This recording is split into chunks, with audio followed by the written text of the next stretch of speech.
ક્યારેય વિચાર્યું છે કે એક સુંદર મજાનું ગુલાબનું ફૂલ એ પણ કાંટાની જેમ ખૂંચી શકે? આ સવાલ કદાચ થોડો વિચિત્ર લાગે, પણ મહાત્મા ગાંધીના જીવનનો એક નાનકડો પ્રસંગ આપણને આ જ વિરોધાભાસ પાછળનો એક બહુ ઊંડો બોધપાઠ શીખવે છે. બસ આ જ સવાલ આખી વાતના કેન્દ્રમાં છે. તો ચાલો આપણે સમજીએ કે બાપુ માટે સૌંદર્ય પણ ક્યારેક પીડાદાયક કેમ બની ગયું, અને એની પાછળનું સાચું કારણ શું હતું. આપણી વાતની શરૂઆત થાય છે બાપુ અને એમના પત્ની કસ્તુરબા વચ્ચેના એક ખૂબ જ સાદા, અંગત પ્રસંગથી. આ નાનકડી ઘટના આપણને એમના રોજિંદા જીવનની અને એમના સંબંધની ઊંડાઈની એક ઝલક આપે છે. વાત એમ હતી કે એક દિવસ બાપુના પગની એડીઓમાં, જેને આપણે વાઢિયા કહીએ છીએ, એવા પીડાદાયક ચીરા પડી ગયા હતા, અને આ નાનકડી શારીરિક તકલીફ જ એક મોટા બોધપાઠનો પાયો બનવાની હતી. અને બા એટલે કે કસ્તુરબા ખૂબ જ પ્રેમ અને કાળજીથી હૂંફાળા ગરમ પાણીથી બાપુના પગ ધોઈ રહ્યા હતા.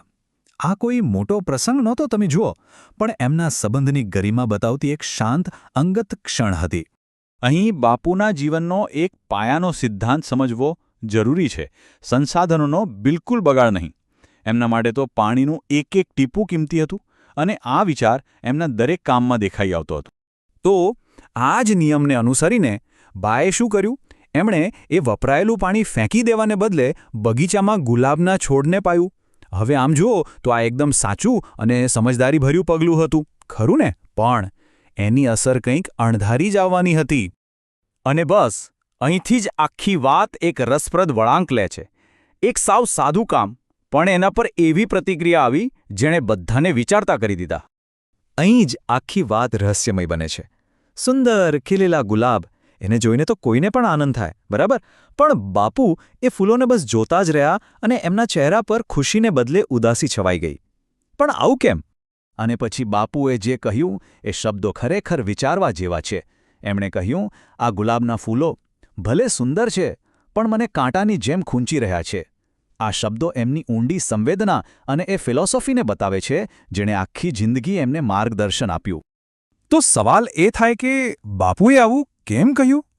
એમની આ આશ્ચર્યજનક પ્રતિક્રિયા પાછળનું તત્વજ્ઞાન શું હતું? ચાલો એને જરા ઊંડાણથી સમજીએ. બાપુનો તર્ક બહુ જ સરળ પણ એટલો જ ગહન હતો. એમણે સમજાવ્યું કે જુઓ, એક તરફ ગુલાબ છે જે ફક્ત આંખોને ખુશી આપે છે, સુંદર દેખાય છે, પણ બીજી તરફ જો શાકભાજી હોત તો એ કોઈ ભૂખી વ્યક્તિનું પેટ ભરી શકત. એમના માટે શ્રમનું સાચું મૂલ્ય તેની ઉપયોગિતામાં હતું, દેખાવમાં નહીં. એમનો કહેવાનો અર્થ એ હતો કે જે પાણી અને જે મહેનત ગુલાબ ઉગાડવામાં વાપરી, એટલી જ મહેનતથી જો શાકભાજી ઉગાડવામાં આવ્યા હોત તો કોઈની ભૂખ સંતોષાઈ શકી હોત. બાપુ માટે શ્રમનો સૌથી મોટો હેતુ આ જ હતો, માણસની મૂળભૂત જરૂરિયાત પૂરી કરવી. આ જ તો સર્વોદયનો સિદ્ધાંત છે. તો આ એક નાનકડા, સાવ સાધારણ લાગતા પ્રસંગમાંથી આપણને શું શીખવા મળે છે? ચાલો શ્રમના સાચા અર્થને સમજીએ બાપુની દ્રષ્ટિએ. આ આખી વાર્તાનો સાર આપણે 3 મુખ્ય વાતોમાં સમજી શકીએ.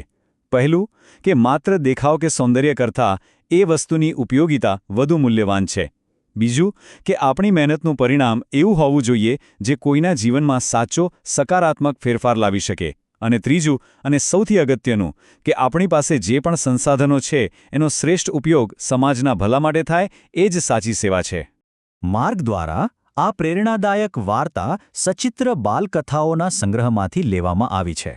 આ આપણને યાદ પાવે છે કે કેવી રીતે નાની નાની વાર્તાઓ જીવનના મોટા પાઠ શીખવી શકે છે. અને અંતે આ વાર્તા આપણને સૌને એક ઊંડો સવાલ પૂછીને જાય છે. આપણે આપણી મહેનત, આપણો સમય અને આપણા સંસાધનોનો ઉપયોગ ખરેખર ક્યાં કરી રહ્યા છીએ?